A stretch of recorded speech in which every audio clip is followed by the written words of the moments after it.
Muito bem, olá você que está me assistindo, seja muito bem-vindo a mais um dos nossos vídeos. Vamos dar continuidade às aplicações da segunda parte do Teorema Fundamental do Cálculo, né? E o objetivo agora é aplicar ele no movimento retilíneo, beleza? Então, basicamente, o que que nós queremos fazer? Nós queremos determinar a variação do deslocamento de uma partícula que se move sobre uma linha reta. Então, você supõe que você tem uma partícula que se move sobre uma reta, e você quer saber o quanto que ela se deslocou entre dois instantes de tempo, né? Então, você pode imaginar agora que não tem situações do nosso dia a dia onde nós tenhamos movimento de partículas em linha reta. Mas não é bem assim, né? Se você já andou de escada rolante ou se você já andou de elevador, você vai perceber que ali há um movimento de partícula em linha reta, especialmente o elevador, né? Eu não estou falando que a linha é horizontal, eu estou falando que o movimento é em linha reta. É só isso que eu estou falando para você. E é exatamente isso que acontece com o elevador. O elevador não sai zanzando por aí de qualquer jeito, mas escada rolante também não, né? É, então, esses são dois exemplos clássicos de movimento de partículas em linha reta. Você fala assim, putz, mas um elevador não é uma partícula.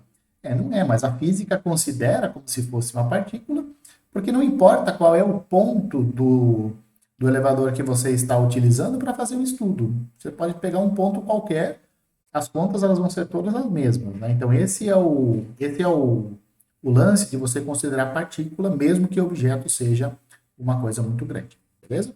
Então, você já percebeu aqui que realmente existem situações no nosso dia a dia onde o movimento retilíneo aparece, beleza? Bom, nós vimos no vídeo anterior o que a gente chamou de teorema da variação total. E o que que ele fala? Ele fala o seguinte: se você integrar uma taxa de variação, ou seja, se você integrar uma derivada, calcular uma integral definida de um ponto até outro, né, isso, como resultado, vai te dar a variação total do que você estava estudando, né? Então, se você sabe, por exemplo, a vazão, se você sabe a vazão de um líquido de, para fora de um recipiente, né? Se você sabe qual é a vazão, a velocidade que esse líquido está vazando, você pode calcular a variação total desse líquido utilizando a integral definida da velocidade da vazão, beleza? Então, esse é basicamente o que diz aqui o teorema da variação total. E nós vamos aplicar esse princípio aqui ao movimento retilíneo, certo? Então, nós vamos supor que uma partícula ela está se movimentando sobre uma linha reta e nós vamos supor aqui que ela é horizontal. Não precisa ser horizontal, ela pode ser vertical, tá certo?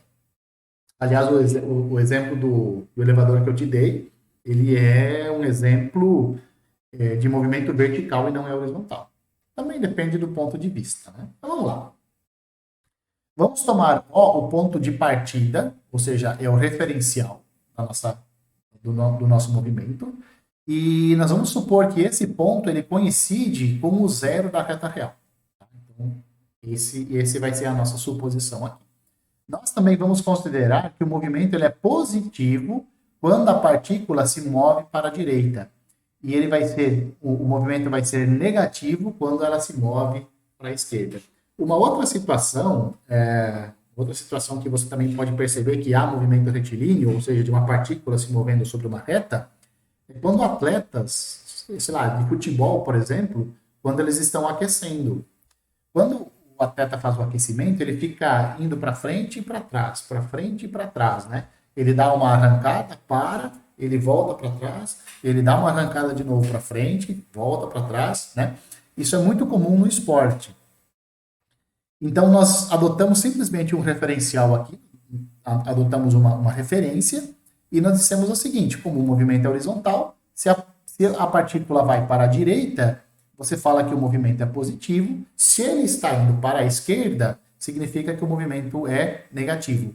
Dizer que o movimento é negativo não significa ele estar no lado esquerdo do ponto O. Não é isso. É ele voltar. Quando ele volta, ele está fazendo, e quando ele vai para a esquerda, então ele está fazendo um movimento negativo. Nesse caso, o que é que ocorre? Quando a partícula se move para a direita, a velocidade ela é negativa. Desculpa, a velocidade é positiva. Por quê? Porque suponha, ó, a sua partícula está aqui. Esse vamos chamar de instante T1. Se a partícula vai para a direita e ela vem parar aqui, no instante T2, então ela fez este movimento aqui. Ó, né? Quando ela foi para a direita, o valor associado a esse ponto aqui, no instante T2, é maior que o valor associado ao instante T1. Então, quando você vai calcular a velocidade, você vai pegar o ponto final. Quando você vai calcular a velocidade, você vai pegar o ponto final menos o ponto inicial dividido pela variação do tempo. A variação do tempo, ela vai ser sempre positiva. Tá? Agora, nesse caso, se ela foi da esquerda, se o movimento foi para a direita, né? Então, o ponto final menos o ponto inicial também vai ser um número positivo. Né? Então, a variação do tempo é um número positivo, a variação do espaço também é um número positivo. Quando você faz esse quociente, a velocidade ela é um número positivo. Agora, se a partícula saiu daqui, por exemplo, desse ponto e foi até aqui, então a variação do tempo ela continua sendo positiva, porque o tempo sempre corre para frente, o tempo sempre aumenta.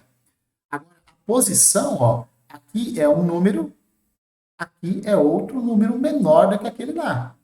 Então, o ponto final menos o ponto inicial do movimento, se ele for para a esquerda, essa diferença vai te dar um número negativo. Então, você teria um quociente de um número negativo por um número positivo, que no caso é o tempo. Né? O tempo é sempre positivo, mas a variação da posição seria um número negativo. E nesse caso, a velocidade ela seria menor que zero. Então, se o movimento for para a direita, a velocidade é positiva. Se ele for para a esquerda, a velocidade ela é negativa. Vamos também denotar por S de t a posição da partícula no instante t. É claro, se o seu atleta está indo para frente e para trás fazendo o aquecimento, né? A cada instante de tempo ele ocupa um lugar no espaço. Então, esse lugar no espaço a gente denota por S de t. Ele varia conforme o tempo passa. Né? A velocidade dessa partícula é nada mais do que a derivada da função posição. Essa é a definição de derivada. Né? Então, a mudança de posição, ou seja, o deslocamento da partícula durante o período de tempo que vai de T1 até T2, ele é dado por posição final menos a posição inicial. Isso é a variação da posição. Então, se o seu atleta... Vamos pegar o elevador que é mais fácil. Você saiu do térreo. O térreo é o zero. É o ponto de partida, ali é a origem, ali é o zero. Então, você tem andares superiores e você tem os andares inferiores. Em geral, garagens são feitas no subsolo. E dependendo do tamanho do prédio, da quantidade de apartamentos, tem 2, 3, 4 subsolos, 4 andares abaixo do nível do nível da terra, do térreo do prédio. E esses andares, em geral, eles são denotados por -1, -2, -3, tá? Justamente porque o térreo é o zero. Tá? Ali se associa ao zero. Beleza. Então, você entrou no elevador,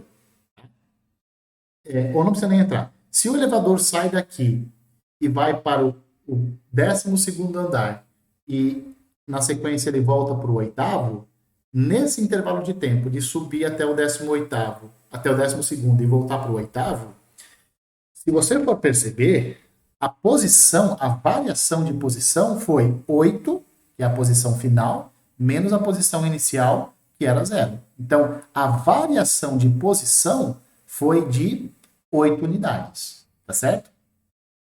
Tá, beleza. Agora, o instante de tempo T1 é quando ele está parado no 8º. Tá? Então, ele está parado no 8º e ele subiu e foi até o 15º. Ele foi até lá e ele voltou para o 10º. A pergunta é, Quando ele chegou no décimo, ali é o ponto, aqui é o instante T2. Qual foi a variação da posição do nosso elevador nesse intervalo de tempo, do T1 até o T2? Bom, ele saiu do oitavo, foi até o 15º e voltou para o décimo. Então, a variação de posição foi 2, tá certo? Então, isso é a variação da posição, é a posição final menos a posição inicial. Pelo teorema da variação total, aquele teorema que a gente acabou de ver, essa variação aqui é exatamente a integral de T1 até 2 da derivada da função posição. A derivada da função posição é exatamente a velocidade. E, portanto, o que você pode fazer agora? Agora você pode pegar a sua integral, essa integral aqui, para calcular a variação de posição de uma partícula. Tá? Variação da posição, deslocamento. Se você quiser calcular a distância percorrida, a brincadeira é completamente diferente. Tá? Vamos lá, vamos pensar. Lembra daquele primeiro exemplo? O seu elevador estava no térreo, estava na posição 0. Ele foi até o 12º andar e ele voltou, desceu, depois ele desceu até o 8º. E esse é o instante T2. Então, o instante T1 é quando ele estava no térreo e o instante T2 é quando ele parou no 8º andar. Então, ele foi até o 12º e voltou até o 8º. A variação de posição é 8. A variação da posição é 8. Por outro lado, a distância percorrida é muito maior do que 8. Porque ele foi até o 18º andar. Suponha que cada andar tenha 3 metros. Então, ele foi até o 12º andar. Então, ele andou 12 andares. E depois ele andou mais 4 andares. Então, no final das contas, ele andou 16 andares. Né? Então, a distância percorrida foi de 16 andares. Isso é muito diferente do deslocamento dele. Então, o deslocamento mede uma coisa, o deslocamento é medido de uma forma, a distância percorrida é medida de outra forma. Tá? O deslocamento é essa integral que nós acabamos de ver. E como é que você faz, então, para calcular a distância percorrida?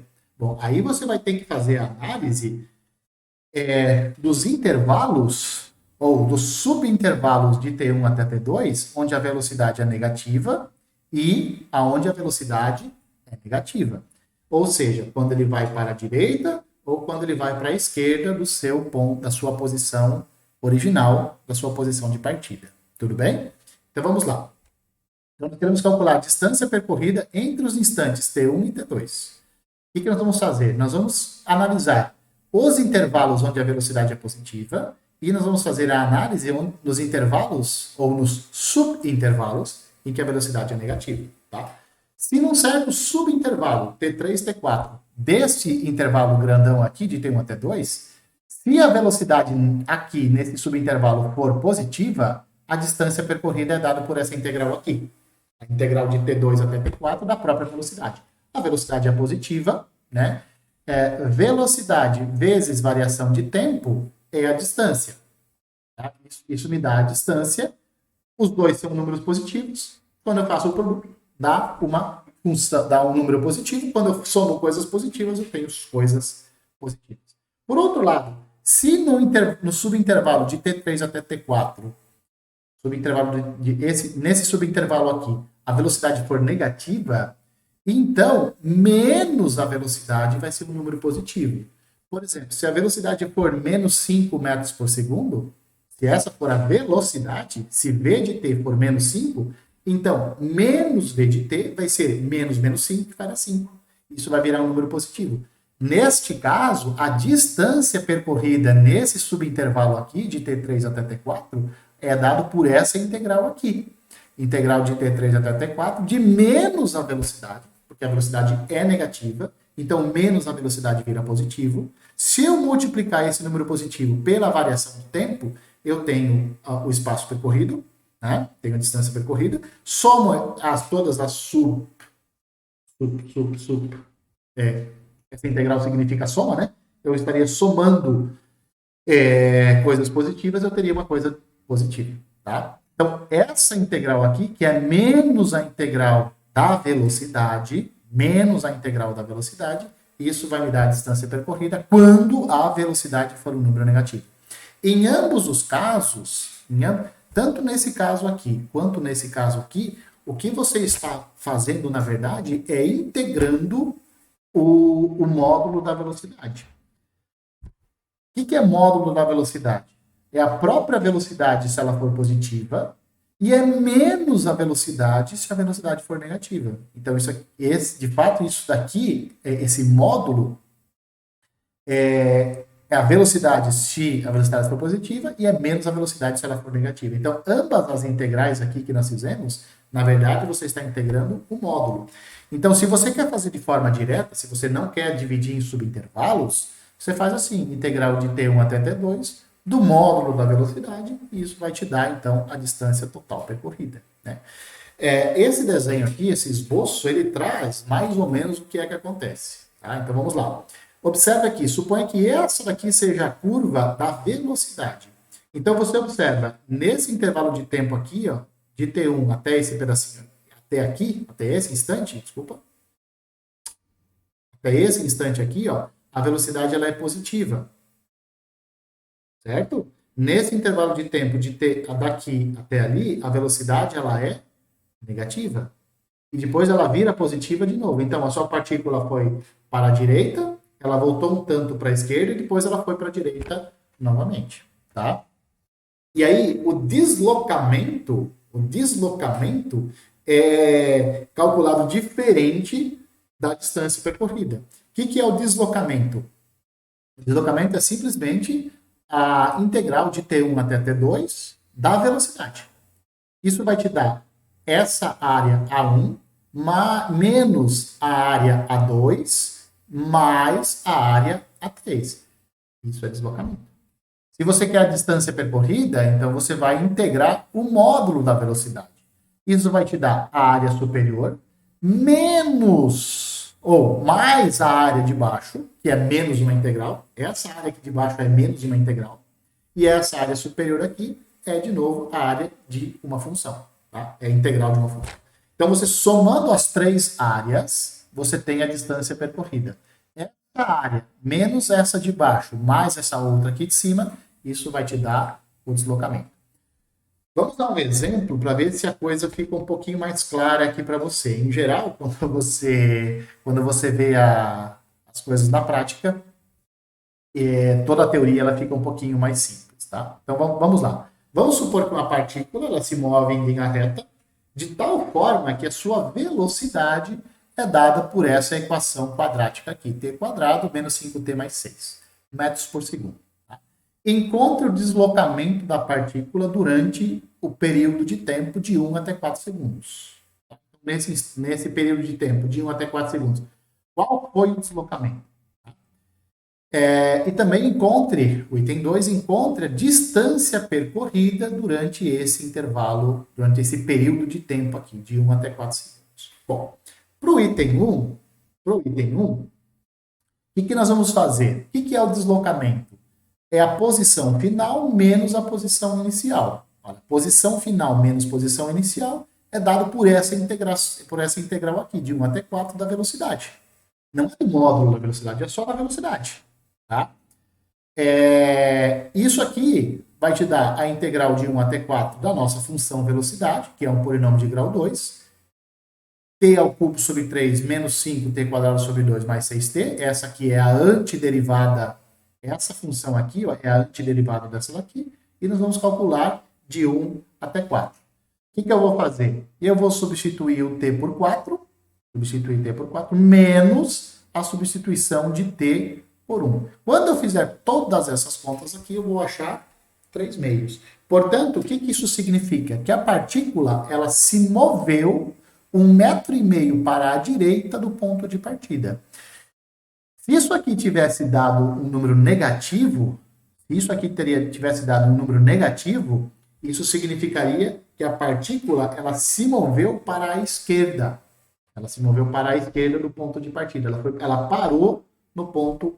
Ela parou à esquerda do ponto de partida. Se desse um número negativo. Deu um número positivo, então ela parou num ponto à direita do nosso ponto de partida. Tá? Agora vamos analisar o item 2, né, que é encontrar a distância percorrida. Observe que a função ela é uma parábola, né? Essa função aqui, essa função quadrática, ela é uma parábola, a concavidade é voltada para cima e ela zera nos instantes 2 e 3. Né? Como essa função aqui zera em 2 e 3, significa que quando eu fizer o gráfico, ela vai cortar o eixo T, nos instantes 2 e 3. Como que eu encontrei o 2 e o 3? Báscaras. Apliquei Bhaskaras e verifiquei aonde que essa nossa partícula, onde que ela cortava o eixo do tempo. Beleza? Então vamos lá. O que nós queremos? Nós queremos a distância percorrida. Como é do intervalo de 1 até 4, e o gráfico da velocidade é esse gráfico aqui, parábola voltada para cima, que corta o eixo T, ou o eixo X, tanto faz aqui o eixo T, nos pontos 2 e 3, então ela faz este movimento aqui. Beleza? Bom, o que é a distância percorrida? É essa área em azul, mais essa área em azul, mais essa outra área em azul aqui. Tudo bem? Essa área do lado esquerdo, isso é uma integral. Integral do quê? De 1 até 2 da nossa função t² menos 5t mais 6. Beleza? Essa área aqui de baixo é menos a integral. De 2 até 3 da nossa função velocidade. Essa outra área aqui, ó, essa área em azul à direita, isso aqui vai ser uma integral de 3 até 4 da nossa função velocidade. Observe, a velocidade entre 1 e 2, a velocidade é positiva, ou maior ou igual a zero.